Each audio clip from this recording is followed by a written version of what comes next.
ہمارے ذہنوں میں جو معیارات بیٹھے ہوئے ہیں وہ کیا ہے؟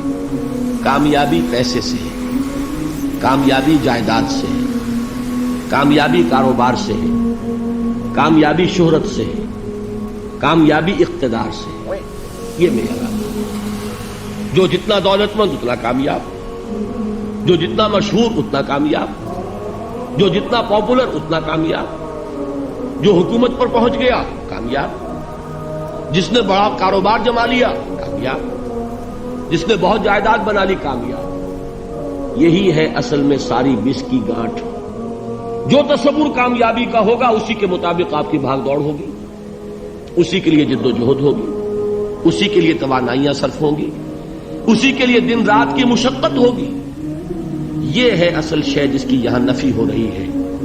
کامیابی دولت سے نہیں، کامیابی شہرت سے نہیں، کامیابی اقتدار اور طاقت اور حکومت سے نہیں، بلکہ کامیابی ہے ایمان سے، عمل صالح سے، تواصی بالحق سے، تواصی بالصبر سے۔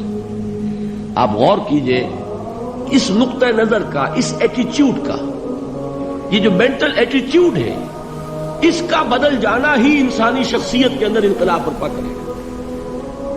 اب آپ کا نتیجہ کیا نکلا؟ اگر تو دولت سے کامیابی ہوتی تو قارون بہت کامیاب تھا، اگر حکومت سے کامیابی ہوتی تو فرعون اور نمرود بہت کامیاب تھے۔ کامیابی ان سے نہیں ہے۔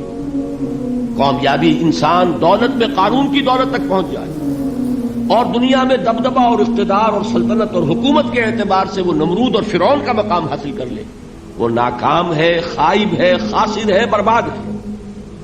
اور ابو ذر غفاری کامیاب ہے، چاہے ان کے پاس کچھ نہیں تھا، جھونپڑی تک نہیں تھی، کوئی گھر نہیں تھا۔ حضور نے فرمایا ہے اللہ کے کچھ بندے ایسے ہوتے ہیں جو کسی محفل میں جانا چاہیں تو انہیں اجازت نہ ملے، جو کہیں اگر رشتہ کرنا چاہے کوئی ان سے رشتہ کرنے کو تیار نہ، کہیں کوئی سفارش کرنا چاہے تو ان کی کوئی بات ہی نہ سنے۔ لیکن اللہ کے ہاں ان کا وہ مقام ہے کہ اگر بھولے سے بھی کسی بات پر قسم کھا بیٹھتے تو اللہ ان کے قسم کی لاج رکھتا ہے۔ یہ ہے فرق، یہ جان لیجیے اچھی طرح۔ اس بات کا مان لینا آسان، اس پر سبحان اللہ کہنا آسان، لیکن اس کے مطابق آپ کے اپنے ذہن کا بدل جانا بہت مشکل، اس لیے کہ ہم متاثر ہوتے ہیں اپنے ماحول سے۔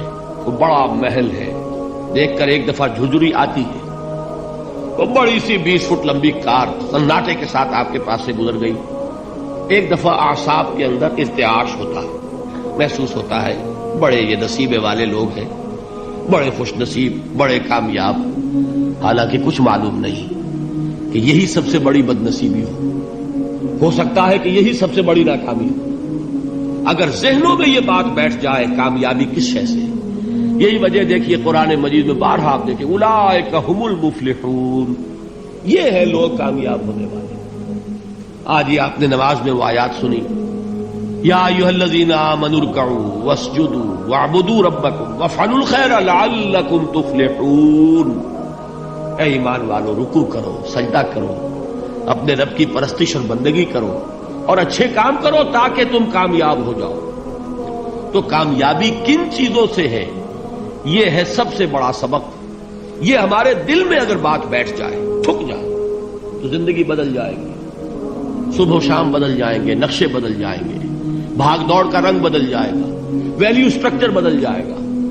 آج وہ ایک چیز نہایت اہم نظر آ رہی ہے، کل نہایت غیر اہم نظر آئے گی۔ جیسے کہ حضور کی حدیث ہے، مالی ولد دنیا، مجھے تمہاری اس دنیا سے کیا سروکار ہے، انما مثلی کراکب استظل تحت شجرۃ ثم راح فترکها، میری مثال تو اس سوار کی سی ہے جو تھوڑی دیر کے لیے ایک درخت کے سائے میں ٹھہرتا ہے سستانے کے لیے، پھر وہ اپنا راستہ لیتا ہے، اسے اس درخت سے مستقل تعلق اس کا نہیں ہے، وہ اس کا گھر نہیں، وہ اس کی منزل نہیں۔ اسی طرح یہ دنیا میرا گھر نہیں ہے۔ اب دیکھیے ہم کہتے ہیں انا للہ و انا الیہ راجعون، ہم تو مسافر ہیں، ہم اللہ کے پاس سے آئے، اللہ کی طرف ہمیں لوٹ جانا ہے۔ کن فی الدنیا کانک غریب و عابر سبیل، حضور فرماتے ہیں دنیا میں ایسے رہو جیسے کہ تم اجنبی ہو یا راہ چلتے مسافر.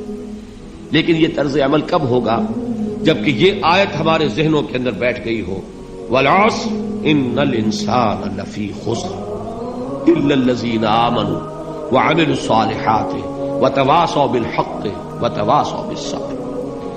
یہ ہے اصل بات جو میں نے عرض کیا تھا کہ میں بتاؤں گا صحابہ کیوں ایک دوسرے کو یاد دلاتے تھے.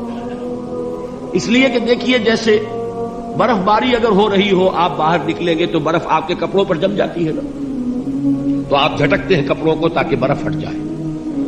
ہمارے ایمان پر اس دنیا میں رہتے ہوئے جب ہم متاثر ہوتے ہیں ماحول سے تو گردہ آ جاتا ہے، برف پڑ جاتی ہے، اس کو جھٹکتے رہنے کی ضرورت ہے. اور وہ جھٹکنے کی بہترین اور مؤثر ترین شکل یہی ہے کہ یاد رکھو کامیابی ان چیزوں سے نہیں ہے. چمک دمک جو ہے دنیا کی، یہ ساری چمک دمک جو تمہیں رجھا رہی ہے، جو تمہیں اپنے اندر گم کیے ہوئے، یہ لفظ گم پر اقبال کا وہ شعر یاد آ گیا کہ کافر کی یہ پہچان کہ آفاق میں گم ہے، اور مومن کی یہ پہچان کہ گم اس میں ہے آفاق. تم گم نہ ہو کر رہ جاؤ، اس میں مبہوت نہ ہو کر رہ جاؤ، مرعوب نہ ہو کر رہ جاؤ. دنیا ہی کی محبت تمہارے اوپر ڈیرے نہ ڈال دے، تمہارے دلوں کے اوپر مسلط نہ ہو جائے.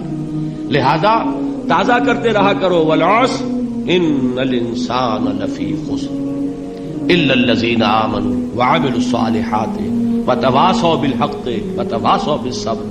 پھر یاد کر لو، پھر تازہ کر لو اپنے اس یقین کو کہ کامیابی دولت سے نہیں، کامیابی ثروت سے نہیں، کامیابی اقتدار سے نہیں، کامیابی شہرت سے نہیں، کامیابی جائیداد سے نہیں، کامیابی ہے ایمان سے، کامیابی ہے عمل صالح سے، کامیابی ہے تواصی بالحق سے، کامیابی ہے تواصی بالصبر سے. یہ چار چیزیں ہیں کہ جو کامیابی کے لوازم